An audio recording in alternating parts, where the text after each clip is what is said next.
Hello everyone, welcome to the video, welcome to the channel. तो guys आज की इस वीडियो में मैं आपके लिए लेके आया हूँ important fact related to governor और गवर्नर जनरल ऑफ इंडिया। ठीक है, ये वीडियो आपके लिए बहुत ही ज़्यादा हेल्पफुल होने वाली है। इसी से अभी लास्ट जो CHSL का मेंस हुआ है उसमें भी एक क्वेश्चन देखने को मिला है। और ये वीडियो अगर आप लास्ट तक देख लोगे तो गवर्नर जनरल और उनसे जो वॉइस रॉय हैं उनसे रिलेटेड जो भी फैक्ट हैं वो आपके दिमाग में पूरे फिट हो जाएंगे, ये मेरी पूरी गारंटी है। और दूसरी बात हो रही कि आप है ना जो वीडियो देखते हो तो वीडियो को पूरा देखा करो और देखने के बाद कमेंट सेक्शन में बताया करो मैं क्या इंप्रूव करूं और आपके लिए कौन से टॉपिक पे वीडियो बनाऊं। ठीक है गाइस, तो चलो करते हैं वीडियो स्टार्ट। वीडियो स्टार्ट करने से पहले एक बात और मेरे भाई, अगर वीडियो आपको अच्छी लगती है तो वीडियो को शेयर किया करो और चैनल को कृपया सब्सक्राइब जरूर कर दिया करो। ठीक है, जिससे मेरा मोटिवेशन बना रहे और मैं आपके लिए अच्छी सी वीडियो लेके आऊँ जो आपके दिमाग में बिल्कुल फिट ही हो जाए जो मैं आपको बताता हूँ। चलो करते हैं वीडियो स्टार्ट। और हिंदी मीडियम वाले भाग्य नहीं, इंग्लिश में देख के मैं सब कुछ आपको हिंदी में बताने वाला हूँ। ठीक है, आपको सब समझ में आएगा। जैसा कि आपको पता मैं खुद ही बताता हूँ हिंदी में। आज PDF इंग्लिश में है तो इंग्लिश वाले देख लेंगे और जबकि मैं बताऊँगा सारा हिंदी में। देखो मैंने ट्रिक भी हिंदी में लिखी है, तो आप इसको ध्यान से देखिएगा और अपन करते हैं वीडियो स्टार्ट। सबसे पहली बात, फर्स्ट गवर्नर ऑफ बंगाल कौन है? Robert Clive. First governor of Bengal कौन है? Robert Clive. ये एक बार ध्यान से रख लो। गवर्नर जनरल ऑफ बंगाल कौन है? Warren Hasting. और गवर्नर जनरल ऑफ इंडिया कौन है? William Bentinck. विलियम बेंटिंग सब बताऊंगा मैं, सब याद करा दूंगा आपको। फर्स्ट वॉइस रॉय कौन था? Lord Canning. 1857 में जब क्रांति हुई थी उसके बाद वॉइस रॉय का पद अपने इंडिया में चालू हो गया था। First governor general of free India Lord Mountbatten. और जब only Indian governor general of free India कौन था? C राजगोपालाचारी। अब करते हैं अपना शो अच्छे से स्टार्ट। ठीक है, पहला है ड्यूल गवर्नमेंट सिस्टम, द्वैध शासन प्रणाली। द्वैध शासन प्रणाली कैसे याद करेंगे?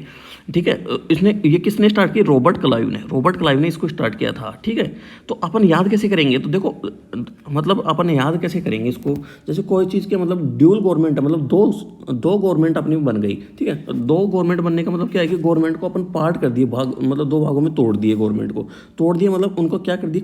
तोड़ने को बोलते हैं, टुकड़ों में बांट दिए। मतलब बांटने को क्या बोलते हैं हमारे यहाँ? कली कर देना। कि तरबूज की कली दे दे, फाँक कर दे तो फाँक कली कर देना। तो रॉबर्ट क्लाइव, कली से क्लाइव याद करोगे। तो ड्यूल गवर्नमेंट किसने स्टार्ट करी?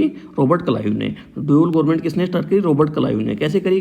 क्लाइव से कली कर दी, मतलब टुकड़ों में बांट दी। ठीक है, इसको ऐसे याद करें। और ended by Warren Hasting. Ended by किसको, मतलब इसको खत्म किसने किया? वॉरेन हेस्टिंग ने खत्म किया था। ठीक है, अगला है अपना आता है वॉरेन हेस्टिंग। इससे रिलेटेड क्या क्या फैक्ट है? इससे रिलेटेड आपको ये फैक्ट याद करना है कि सबसे पहली बात तो कि ये याद कैसे रखेंगे कि वॉरेन हेस्टिंग ने ये ड्यूल गवर्नमेंट को ख़त्म किया था। सबसे पहली बात अपने को याद पता है कि 1773 से रेगुलेटिंग एक्ट स्टार्ट हो गए थे।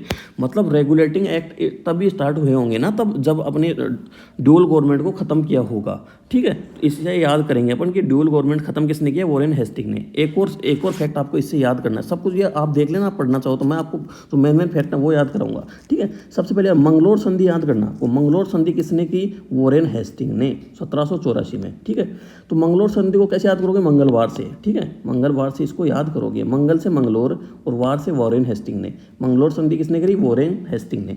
अगला आता है लॉर्ड कॉर्नवालिस। इससे रिलेटेड जो भी फैक्ट है मैं आपको बताऊंगा। सबसे पहले बात तो लॉर्ड कॉर्नवालिस को क्या बोलते हैं मेरे भाई? लॉर्ड कॉर्नवालिस को बोलते हैं जो इंडियन सिविल सर्विसेज हैं उसके फादर बोलते हैं। मतलब उसने सिविल सर्विसेज को स्टार्ट करी थी लॉर्ड कॉर्नवालिस ने। ठीक है, ये तो हो गया। ठीक है, अब मैं आपको इससे रिलेटेड चीज़ें याद कराता हूँ। ठीक है, जमींदारी प्रथा, जमींदारी व्यवस्था किसने स्टार्ट करी?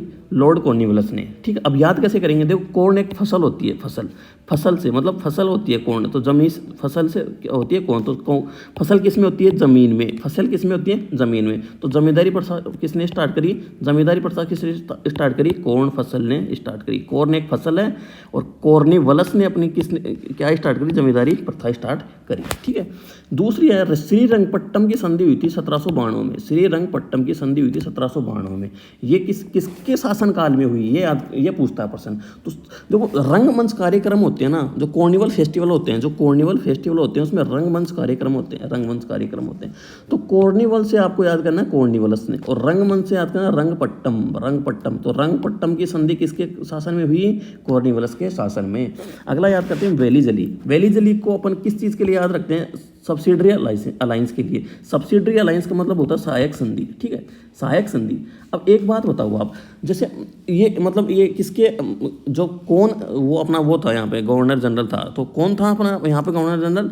लॉर्ड वेलीजली। तो अपन याद कैसे करेंगे सहायक संधि के किसके मतलब शासन में हुई? लॉर्ड वेलीजली के। तो इसको कैसे याद करेंगे? तो जेल लगाते हैं ना जब अपन कोई चीज़, जैसे महिलाएं अपने हाथों में चूड़े पहनती है तो कई बार चूड़े फंसती नहीं तो वो अपने हाथ में जेल लगाती हैं, जेल लगाते हैं तो उसमें सहायता मिलती है। तो जेल लगाने से क्या मिलती है? सहायता मिलती है। तो जेली के मतलब वेली जेली के शासन में कौन सी हुई? सहायक संधि हुई। सहायक संधि किसके शासन में हुई? वेली जेली के शासन में। लॉर्ड हेस्टिंग के मतलब टाइम पे एक रैयतवाड़ी प्रणाली अपने आई थी, रैयतवाड़ी सिस्टम। रैयतवाड़ी को कैसे याद करेंगे? जब थॉमस मुनरो लेके आए थे तो रिश्वत, रैयत से रिश्वत में क्या? रिश्वत में मतलब रिश्वत में मान रहा है, रिश्वत में मानेगा, कोई चीज़ लेगा कौन काम करेगा तो वो रिश्वत लेके ही मानेगा। तो रिश्वत में मान रो, रिश्वत से रैयतवाड़ी और मान रो से मुनरो, ठीक है। ऐसे महालवाड़ी आई थी 1822 में, मैकेंजी के लेके आए थे इसको, ठीक है। अगली नेक्स्ट अपना लॉर्ड विलियम बेंटिंग को क्या बोलते हैं? Father of modern western education in India, ठीक है। ये इसको बोलते हैं लॉर्ड विलियम बेंटिंग। अब मैं आपको याद कराऊंगा सबसे पहले सती। मैंने एक शॉर्ट में बताया सती को कैसे याद किया था अपन। सती क्या होती है? सती एक विधवा क्या होती है? नारी होती है, और विधवा नारी एक अपनी बेटी के समान ही होती है। तो बेटी से बेंटिंग अपन याद करेंगे, ठीक है। दूसरी बात, English, father of English education कौन है? Lord William Bentinck. अब इसको याद कैसे करेंगे? इसको याद करेंगे कि इंग्लिश को सभी बैन कराना चाहते हैं अपने मतलब भारत में, मतलब मैक्सिमम लोगों का इंग्लिश में पल्ला झाड़ है, ठीक है। तो वो ऐसे चाहते हैं इंग्लिश बैन ही हो जाए, तो इंग्लिश को बैन कराना चाहते हैं। तो इंग्लिश का फादर कौन है? बेंटिंग, ठीक है। अगला आता है अपना लॉर्ड मोटकॉफ। इसको ऐसे याद करो, लिबरेटर ऑफ प्रेस, प्रेस की स्वतंत्रता। कैसे याद करोगे? प्रेस की स्वतंत्रता। इसको ऐसे याद करो कि जैसे मेटकॉफ का मतलब क्या होता है? जो प्रेस की स्वतंत्रता है, तो प्रेस करते हैं तो अपन क्या होगा? मेट को बिछाते हैं, पहले एक मेट बिछाते हैं, उसके बाद में उसके ऊपर प्रेस करते हैं। तो मेट को बिछाते हैं प्रेस करने के लिए। तो मेट से मेटकॉफ और प्रेस की स्वतंत्रता, ठीक है। अगला अपना बेस्ट आ गया एकदम अच्छा, लॉर्ड डलहौजी को अपन कैसे याद करेंगे? लॉर्ड डलहौजी के कुछ मतलब अपने फैक्ट हैं डॉक्ट्राइन ऑफ लैप्स से, मतलब व्यापकता का सिद्धांत बोलते हैं इसको हिंदी में। तो डॉक्ट्राइन ऑफ लैप्स से। अब इसको याद कैसे करेंगे कि ये किसने ये इंट्रोड्यूस करी? तो लैप्स से याद करो। लैप्स का मतलब होता है किसी चीज़ को लैप्स करना, मतलब किसी चीज़ को कम कर रहे हैं अपन, कम कर रहे हैं तो मतलब वो अपना उसका इफेक्ट डल हो रहा है, तो डल हो रहा है। तो लैप्स से क्या मतलब क्या है? लैप्स का मतलब है डल होना। डल से डलहौजी, डल से क्या याद करेंगे? डलहौजी, ठीक है। और दूसरी बात, डलहौजी ने फर्स्ट रेलवे लाइन चलाई ठाणे में 1853 में, और 34 किलोमीटर तक चलाई थी भाई। ये याद रखना, 34 किलोमीटर लंबी रेलवे लाइन चलाई थी। टेलीग्राफ लाइन भी इसने स्टार्ट करी, और पोस्टल रिफॉर्म भी इसने ही स्टार्ट किया। अब ये तीनों को याद कैसे करेंगे? टीआरपी से अपन इसको याद करेंगे। तो टीआरपी गिर गई, तो गिरना का मतलब क्या होगा? टीआरपी डल हो गई, तो डलहौजी। तो टीआरपी किसकी गिर गई? डलहौजी की गिर गई। तो डलहौजी से याद करेंगे, डल से डलहौजी, ठीक है। अब टीआरपी को देखो, टी से क्या करेंगे? टी से अपन याद करेंगे टेलीग्राफ, ठीक है। टी से याद करेंगे अपन टेलीग्राफ, आर से याद करेंगे रेलवे, और पी से याद करेंगे पोस्टल। तो टेलीग्राफ, रेलवे और पोस्टल तीनों अपने स्टार्ट किसने किए? डलहौजी ने। टीआरपी गिर गई, इससे अपन ऐसे याद करेंगे। दूसरी बात, Wood's dispatch, Magna Carta of Indian education बोलते हैं। तो वुड्स डिस्पैच ये किसने इंट्रोड्यूस किया? तो वुड्स डिस्पैच। डिस का मतलब क्या होता है? तुम्हारा फोन डिस हो गया। डिस होने का मतलब क्या हो गया? तुम्हारा फोन डल हो गया। तो डल से डलहौजी, तुम्हारा फोन डल हो गया। तो डिस्पैच से Dalhousie. Magna Carta of Indian education बोलते हैं। एक चीज़ और याद कराता हूँ आपको, हंटर आयोग आप याद कर लो, 1882 में आया था हंटर आयोग।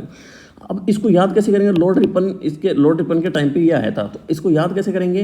हंटर, किसी को हंट करेंगे ना, किसी को शिकार करेंगे ना, तो वो रिप हो जाएगा। मतलब शिकार करेंगे तो वो किसी को शिकार का मतलब उसको मार ही देते हैं। तो रिप का मतलब मारना, तो वो रिप हो जाएगा। तो रिप से रिपन, हंट से हंटर कमीशन, ठीक है। अगला अपना आता है लॉर्ड कैनिंग को अपन सिर्फ और सिर्फ ऐसे याद करेंगे, जो 1857 में विद्रोह हुआ था ना, उस समय अपना गवर्नर कौन था? लॉर्ड कैनिंग था, ठीक है, लॉर्ड कैनिंग था। अब अगला आता है लॉर्ड जॉन लॉरेंस, ठीक है। इसने क्या किया था? लॉर्ड जॉन लॉरेंस ने इंडियन फॉरेस्ट डिपार्टमेंट अपना इंट्रोड्यूस कराया था, ठीक है, इंडियन फॉरेस्ट डिपार्टमेंट। इसके लिए याद करना। लॉर्ड मेयो, अब अगला आता है लॉर्ड मेयो। तो देखो लॉर्ड मेयो को आप सभी को पता है कि लॉर्ड मेयो कब आए थे?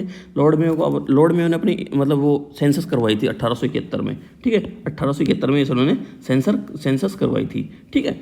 अब देखो इसको मैंने एक चीज़ याद कैसे कर रखी है, इसको देख, और इसने एस्टैब्लिश किया था department of agriculture and commerce, और ये ही एक ऐसा अपना वो है, ऐसा वॉइस रॉय है जिसकी मतलब उसके कार्यकाल में उसको मर्डर कर दिया गया था। लॉर्ड मेयो का, मेयो से मर्डर, मेयो से याद करो, मर्डर एम से एम याद कर लो, ठीक है, इसी का मर्डर कर दिया था, ठीक है, इसका मर्डर हो गया था। अब एक चीज़ और, department of agriculture and commerce की स्टार्ट किया था। तो अब देखो, मेयो मतलब मैं आयो, हमारे मैं आना को बोलते हैं बारिश आना, तो मैं आएगा तो इस बार कृषि अच्छी होगी, तो कृषि अच्छी होगी, कृषि तो एग्रीकल्चर एंड कॉमर्स डिपार्टमेंट किसने स्टार्ट किया? लॉर्ड मेयो ने, ठीक है, ठीक है। अगला आता है लॉर्ड लिटन। लॉर्ड लिटन को अपन एक ही चीज़ के लिए याद करते हैं, लॉर्ड लिटन को वर्नाकुलर प्रेस एक्ट 1858 में आया था, और आर्म्स एक्ट, ठीक है। तो वर्नाकुलर प्रेस एक्ट किसके टाइम पे आया, ये अपने को पूछता है। तो सबसे पहले तो ये पूछता कब आया, तो 1878 में आया, ये आपको याद करनी है। प्रेस एक्ट मतलब प्रेस करने के लिए क्या करते हैं अपन? लेटाते हैं भाई, कपड़ों को ऐसे लेटा देते हैं, तो लेटाने से लिट्टन, ठीक है, ओके, ठीक है। अब अपनी नेक्स्ट है लॉर्ड रिपन। लॉर्ड रिपन को कैसे याद करेंगे? लॉर्ड रिपन के लिए मैं अभी आपको बताया हूँ। एक तो लॉर्ड रिपन ने अपने आप कंप्लीट सेंसस स्टार्ट करी थी 1881 में, ठीक है, 1881 में कंप्लीट सेंसस स्टार्ट करी थी। लॉर्ड रिपन को बोलते local self government, father of local self government के पिता बोलते हैं इनको, ठीक है। और इसने अब रिपन ने क्या किया? रिपन ने देखो, उसने तो लेटा के प्रेस करी थी लिटन ने तो, और रिपन ने क्या किया? उस प्रेस को क्या कर दिया? खत्म कर दिया, मतलब रिप कर दिया, तो वो रिपील्ड कर दिया, खत्म कर दिया। वर्नाकुलर प्रेस एक्ट वो 1882 में खत्म कर दिया, ठीक है। अब अपने को 3-4 चीज़ें और याद करनी है लॉर्ड रिपन से। लॉर्ड रिपन से अपने को क्या याद करना है? एक तो फैक्ट्री एक्ट किस 1881 में क्या किया इसने? 1800 मतलब फैक्ट्री एक्ट इसने लेके आया ये, ठीक है। और एक एजुकेशन कमीशन जो अपना हंटर आयोग है, हंटर आयोग को एजुकेशन कमीशन बोलते हैं, वो आपको मैंने याद कर दिया। हंट करेंगे तो रिप हो जाएगा, तो रिपन के टाइम आया था। एक आ गया इल्बर्ट बिल। इल बिल का मतलब क्या होता है? इल एक बीमार बिल है। कोई आदमी बीमार है तो क्या होगा? वो मरेगा ना, मरेगा तो मतलब वो रिप हो जाएगा, तो रिपन के टाइम आया इल्बर्ट बिल, ये आपको याद रखना है। लॉर्ड डफरिन के टाइम अपने इंडियन कांग्रेस की स्थापना हुई थी सभी ने। अब इसको याद कैसे करेंगे? तो इंडियन कांग्रेस अपनी जब बनी थी तो कांग्रेस के सब लोगों ने क्या होती है, ये अच्छी नहीं है, मतलब ये एकदम एक डफर लोगों का समूह है, ठीक है, डफर लोगों का समूह ऐसे बोल रहे थे लोग, तो डफर से डफरिन को याद करना है। अगला है अपना लैंसडाउन के लिए अपन को क्या करना है? सबसे बढ़िया तो इसने क्या कर दिया, अपने लिए बहुत अच्छा काम कर दिया, एक वीकली हॉलीडे का काम कर दिया, ठीक है, ठीक है। एक फैक्ट्री एक्ट कब आई थी? फैक्ट्री एक्ट 1889 में आया था, ठीक है। ये अपने को दोनों को याद करना है, ठीक है। अगला आता है लॉर्ड कर्जन। देखो, लॉर्ड कर्जन का तो सभी को पता है कि उसने 1905 में बंगाल विभाजन किया था। तो बंगाल विभाजन करोगे तो आपको हमेशा याद रखना है कि 1905 के अराउंड ही लॉर्ड कर्जन रहा होगा, ठीक है। अब अपने इसके लिए कुछ चीज़ें याद हैं, ठीक है। इसने देखो, एक तो देखो इंडियन यूनिवर्सिटी एक्ट लाया 1904 में, तो ये इसने लेके आए हैं, तो ये ऐसे सोचना है 1904-5 1900, मतलब ये स्टार्टिंग में 1900 के स्टार्टिंग में ही ये सब आए होंगे। तो ये आप इतना आपको ध्यान रहेगा तो आपको ऑप्शन में मिल जाएगा कि 1904 ही एक ही ऑप्शन मिलेगा। एनिसेंट मोन्यूमेंट्स प्रिजर्वेशन एक्ट आया अपने 1904 में। एक आर्कियोलॉजिकल सर्वे ऑफ इंडिया की स्टैब्लिशमेंट की इसने, ठीक है। अब इनको याद कैसे करेंगे? AMU जोन से इसको याद करेंगे, ठीक है। ए से क्या है भाई? Archaeological survey of India. ये जोन से आपको है कर्जन, लॉर्ड कर्जन। और एम से क्या है? Ancient monuments of preservation act, ठीक है। और यू से क्या होता है? University act. ये आपको ऐसे याद करना है। अगला आता है लॉर्ड मिंटो। अब लॉर्ड मिंटो आपको पता होना चाहिए, मांडले मिंटो एक्ट आ गया था। अब यहाँ से क्या है कि अपनी मॉडर्न हिस्ट्री के चीज़ें याद हो गई, आने लग गई, तो ये आपको मतलब आपको खुद से ही याद होंगी। देखो, स्वदेशी मूवमेंट क्या हुआ था अपने 1905 से 1908 के बीच में होता। फाउंडेशन मुस्लिम लीग कब बनी थी? 1906 में बनी थी। सूरत सेशन हुआ था जिसमें स्प्लिट हो गई थी 1907 में। मार्ले मिंटो एक्ट 1909 में। अब देखो, सबसे पहली बात, मार्ले मिंटो एक्ट और एक चेम्सफोर्ड एक्ट में क्या कि बच्चे कंफ्यूज हो जाते हैं कि कब कौन सा कब आया, ठीक है। तो मार्ले मिंटो अपने को दो नाम दिख रहे हैं, मार्ले और मिंटो दो नाम दिख रहे हैं ना, तो अपने को दो अलग अलग अपने को क्वांटिटी दिख रहे हैं, 19 और 09, ठीक है। चेम्सफोर्ड का मतलब ये एक मोंटेग्यू चेम्सफोर्ड, मतलब ऐसा लगता है कि मोंटेग्यू का सरनेम है चेम्सफोर्ड, तो ये एक ही नाम लिखता है, तो इसमें एक ही टाइप की एंटिटी आएगी। 1919 में ये अपना आया था। लॉर्ड हार्डिंग ने अपना क्या किया था? इसने एक क्या हुआ था, इसने अपनी जो दिल्ली है ना, दिल्ली को अपनी राजधानी बनाई थी, कोलकाता से दिल्ली में ये इसने राजधानी बनाई थी, और इसने जो बंगाल के पार्टीशन को रोक दिया था, ठीक है। ये अपने को याद रखना है। और दिल्ली दरबार का गठन कब हुआ था, दिल्ली दरबार का जब जॉर्ज पर्सन भारत आ रहा तो 1911 में। ये सब आपको मॉडर्न इंडिया के हैं। अब लॉर्ड चेम्सफोर्ड आ गया। लॉर्ड चेम्सफोर्ड में अब आपको बताया 1919 में मोंटेगू लॉर्ड चेम्सफोर्ड अपना वो आया था, Hunter commission to probe Jallianwala Bagh massacre 1919 में, ठीक है। चंपारण सत्याग्रह 1981, 1981 में नहीं हुआ, 1918 में हुआ था भाई, ये गलत है, ठीक है, 1918 में। और खेड़ा सत्याग्रह भी 1918 में। होम रूल में ये सारे मतलब आपके वे हैं किसके मॉडर्निस्टिक है, तो ये आप एक बार देखना है, सारे मॉडर्निस्टिक है। कुछ और मैं फैक्ट बताता हूँ, जैसे लॉर्ड इरविन के बारे में बताता हूँ। लॉर्ड इरविन को कब आया था ये कैसे याद करो, तो गांधी इरविन पैक्ट आपको याद होना चाहिए। गांधी इरविन पैक्ट 1931 में हुआ था, तो लॉर्ड इरविन उसी के टाइम पे आया होगा। सिविल डिसोबीडियंस मूवमेंट 1930 में, ये सब आपको याद करने हैं भाई। दांडी मार्च कभी स्टार्ट हुई 1930 में। साइमन कमीशन कब आया 1927 में। इसी के टाइम अपने को नेहरू रिपोर्ट 1928 में। 14 मतलब 14 पॉइंट्स ऑफ जिन्ना 1929 में, ठीक है। लॉर्ड विलिंगटन ने अपने क्या इसका टाइम क्या हुआ था, सेकंड राउंड टेबल कॉन्फ्रेंस हुई थी, ठीक है। मतलब ये एक अपने मॉडर्निस्टिक टॉपिक्स हैं जो आपको आप याद ही होंगे शायद, ठीक है। इनको मतलब बार बार अपन मेरे को यहाँ बताने से कोई फ़ायदा नहीं है। आप एक बार खुद से रीड कर लेना, मैं आपको दिखा देता हूँ, ठीक है। एक बार आप खुद से रीड कर लेना, ठीक है, वीडियो को पॉज करके, ठीक है, ठीक है। एक ये आपको याद करता हूँ, किसान सभा किसने एस्टैब्लिश की, सहजानंद सरस्वती ने। तो मैं इसको कैसे याद कर रखा हूँ, किसान क्या है, किसान थोड़े सहज होते हैं, तो किसान सभा किसने स्टार्ट की, सहजानंद सरस्वती ने, ठीक है, ठीक है गाइज। तो अगर गाइज आपको ये मेरी वीडियो पसंद आई है, तो इसको एक बार लाइक कर देना और वीडियो को शेयर जरूर किया करो, ठीक है गाइज। और आपको ऐसी अच्छी वीडियो चाहिए तो मेरे को कमेंट सेक्शन में बता दिया करो कि इस टॉपिक पे वीडियो बनाओ, मैं उसी टॉपिक पे वीडियो आपके लिए ले आऊँगा और आपके दिमाग में वो चीज़ें फिट कर दूंगा, ठीक है गाइज। तो thank you guys, thank you.